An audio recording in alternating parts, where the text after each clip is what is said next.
भारतीय संविधान का भाग 6 भाग कितना है 6 बताया गया है। अनुच्छेद 100 उन लोग बोलिए ना हल्ला उन लोग बोलिए हल्ला ना करें सामने 152 से 237 तक ये हम लोग का अनुच्छेद कितना है 252 से 152 से लेके 237 तक भारतीय संविधान के भाग 6 में, ठीक है ना, अनुच्छेदों की संख्या 152 से 237 के बीच में हम लोग का अध्ययन करना है। इसमें राज्य आ जाता है, ठीक है ना, राज्य द स्टेट हो जाएगा, राज्य हो जाएगा, इसमें द स्टेट हो जाएगा और राज्यपाल हो जाएगा, इसको हम लोग गवर्नर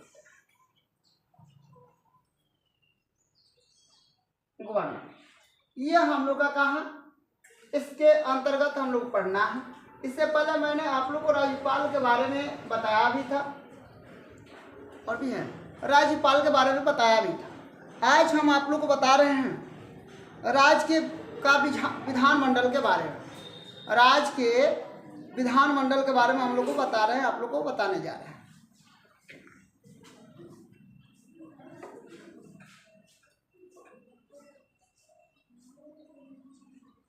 बताया जा रहा है, क्या कीजिएगा कि अनुच्छेद 168 क्या कहता है। अनुच्छेद 168 कहता है कि राज्य में विधानमंडलों का गठन, यानी हम लोग को राज्य में भारतीय संविधान के अनुच्छेद 168 के तहत राज्य में क्या है, विधानमंडल का क्या करना है, गठन करना है, ठीक है ना। 168 राज्य में विधान मंडल का गठन कौन बोलता है, भारतीय संविधान के अनुच्छेद 168 कहता है। भारतीय संविधान के अनुच्छेद 168 कहता है कि राज्य में विधानमंडल का क्या करना है, गठन करना है। चलिए अनुच्छेद यहाँ पे हम लोग को 169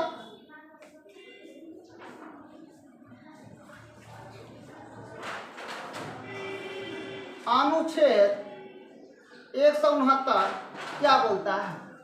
अनुच्छेद 169 भारतीय संविधान के अनुच्छेद 169 में राज्य में विधान सभाओं का सृजन, विधान सभाओं का सृजन मतलब उसको क्या करना है, बनाना है। कौन सा अनुच्छेद कहता है, भारतीय संविधान के अनुच्छेद 169 कहता है।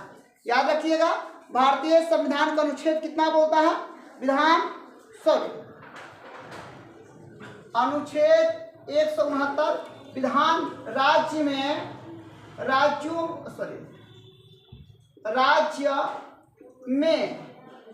विधान सभाओं का नहीं, गलती हुआ, 170 होगा, विधान परिषदों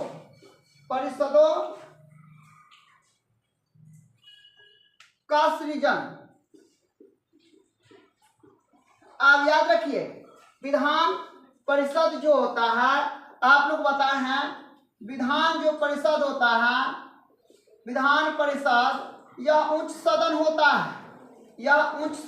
है, उच्च सदन होता है।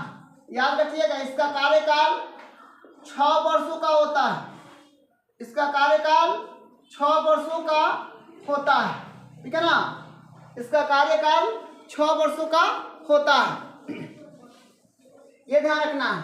अब हम लोग का अनुच्छेद कौन सा पढ़ना है, अनुच्छेद 170। अनुच्छेद 170 क्या कहता है, थोड़ा सा आप लोग ध्यान रखिएगा।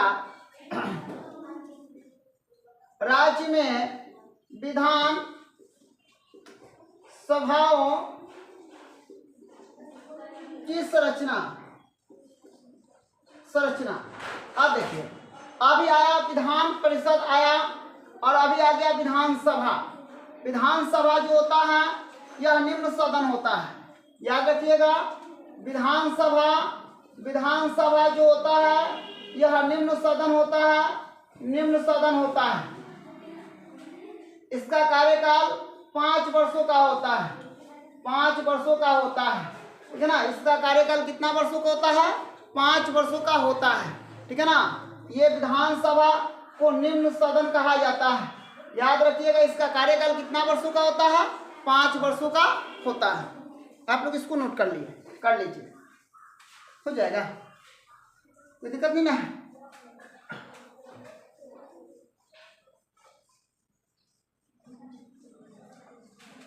अब हम लोग देखेंगे अनुच्छेद कौन सा है, 171 क्या बोलता है, इस पर थोड़ा सा ध्यान रखें।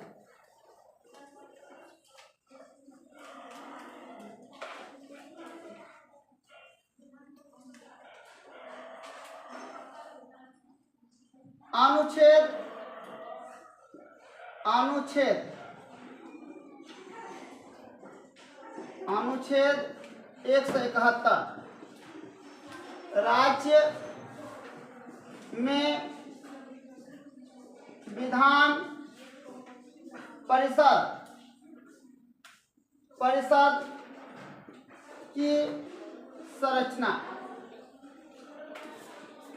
अब क्या बताया गया है?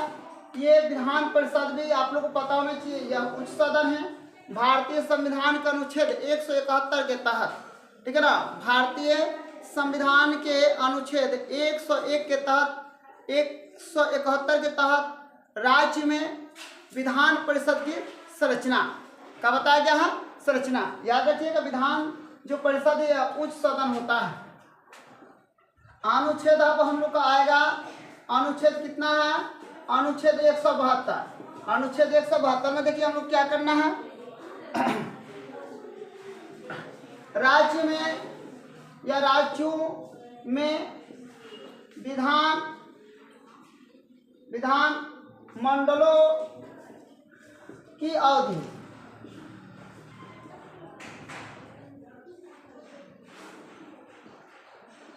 अब याद रखिएगा, राज्य में विधान मंडलों की क्या बताया गया है? अवधि। ये भी हम लोग का राज्य में का है, समय की बात कहा जा रहा है। इस राज्य में विधान मंडलों की अवधि के बारे में, यानी इसका भी एक समय सीमा की बात कही जा रही है। तो जब भी भारतीय संविधान का अनुच्छेद 172 की बात होगी तो हम लोग बोलेंगे राज्य में विधान मंडलों की क्या अवधि है, उसका समय क्या है, उसका कार्यकाल क्या है, इसके बारे में बताना है। 173 में क्या है? भारतीय संविधान के अनुच्छेद 173 में राज्य के विधान मंडलों की सदस्यों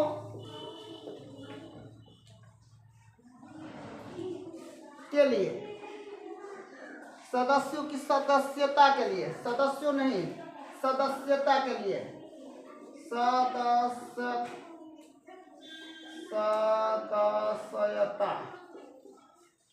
के लिए।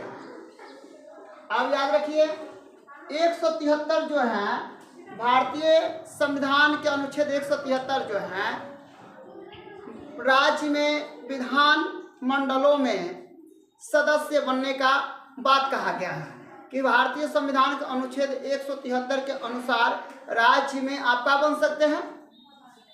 हाँ, विधानमंडल के सदस्य बन सकते हैं। 174 में देखिए क्या है, अनुच्छेद 174 में क्या बोला है? 174 में थोड़ा सा देख लीजिएगा।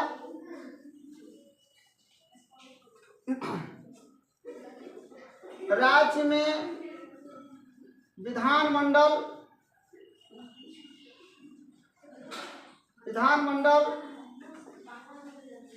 का सत्र।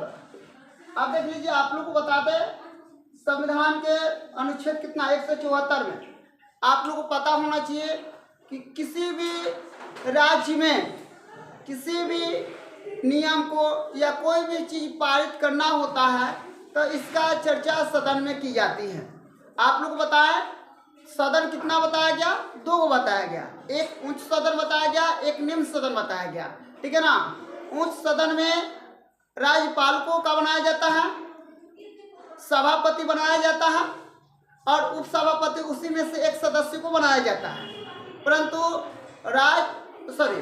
विधानसभा में उसी में से एक का किया जाता है, अध्यक्ष का चुनाव होता है। उसी में से क्या होता है? जो पार्टी जीती हुई रहती है उनका अपना एक का होता है, अध्यक्ष पद होता है और उसी में से एक उपाध्यक्ष बनाया जाता है। कभी कभी अध्यक्ष के अनुपस्थिति में उपाध्यक्ष क्या करते हैं? उसका कार्यभार चलाते हैं। नोट कर लीजिए इसको आप लोग।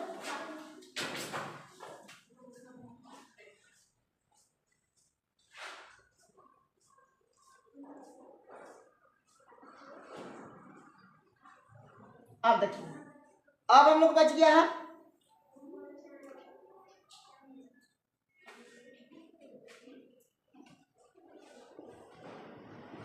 अनुच्छेद 175 राज्य के सदनों में अभिभाषण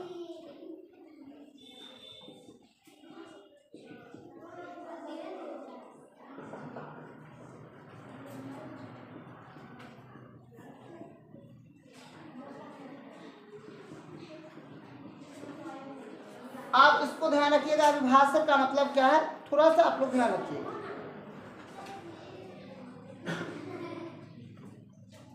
अभिभाषण और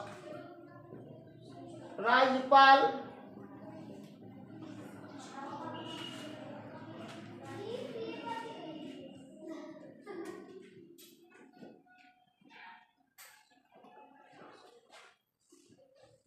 अभिभाषण और इसके संदेशों का उजागर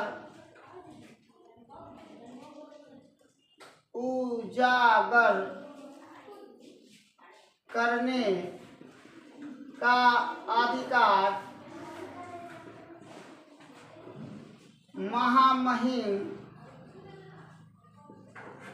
राज्यपाल को होता है। अब याद रखिएगा राज्य में सदनों की बात कही गई है, अभिभाषण की बात कही गई है। आप लोग को जब भी सदन की शुरुआत होती है, चाहे शून्यकाल हो, बजट काल हो या कोई भी, अगर उसमें सबसे पहले महामहिम राज्यपाल का अभिभाषण होता है और महामहिम राज्यपाल के अभिभाषण होने के बाद ही मंत्रीगण मंत्रीगण जो अपना बात को रखना होता है, कहना होता है, वो लोग अपना कहते हैं। सदन के अंदर पक्ष और विपक्ष का होता है, दोनों होता है। पक्ष विपक्ष के सवालों को जवाब देता है, बाकी जो अधूरी काम होता है उनको करने के लिए समय मांगता है। यहाँ बताया गया है अनुच्छेद कितना बताया गया है? 176। अनुच्छेद 176 में क्या है आप लोग ध्यान रखिएगा। अनुच्छेद 176 में राज्यपाल का हुआ, अनुच्छेद 176 में राज्यपाल का अभिभाषण या मुख्य रूप से सिर्फ राज्यपाल, महामहिम राज्यपाल का अभिभाषण होता है। महामहिम राज्यपाल का अभिभाषण होता है। अनुच्छेद 176 में सिर्फ महामहिम राज्यपाल का अभिभाषण होता है। जो वह अपना अभिभाषण में बोलेंगे उसी के अनुसार क्या होता है, सदन के मंत्रिमंडल क्या करेगा, अपना बात को रखेगा, कहेगा और विपक्ष उनसे सवाल करेगा। 177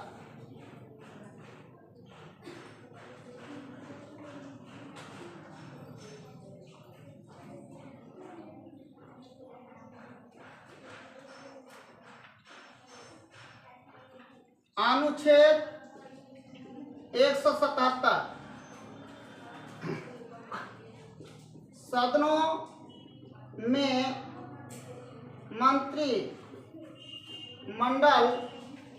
सदनों में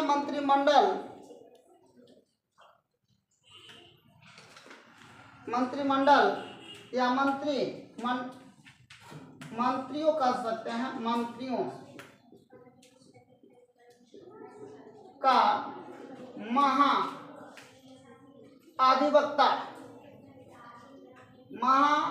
महाधिवक्ता का अधिकार। अब याद रखिएगा, सदनों में मंत्रियों का महाधिवक्ता का अधिकार।